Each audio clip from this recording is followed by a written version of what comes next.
ससुरा में किस्मत के बात होला। सुख दुख ससुरा में किस्मत के बात होला।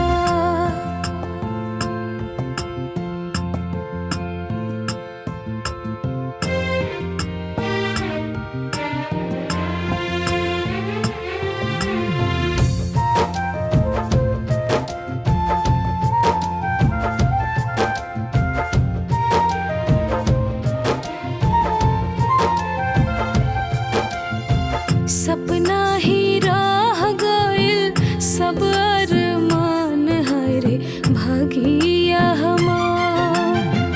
कितनो रोके के चाही बाकी ना रुकेला हमर आंसुअन के धार। मोह माया ममता के ना कवनो बिसात होला।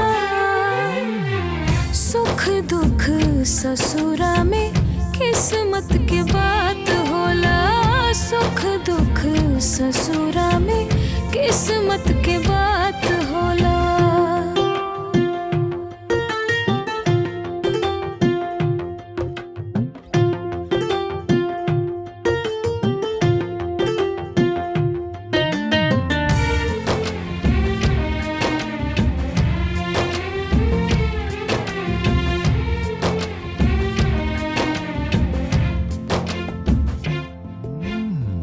कतही खुशी के मौसम कतही दुखवा के पतझड़ मिलेला जी।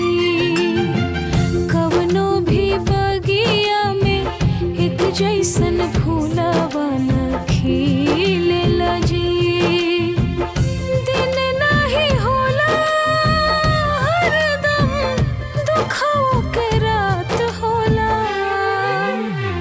सुख दुख ससुरा में किस्मत के बात होला।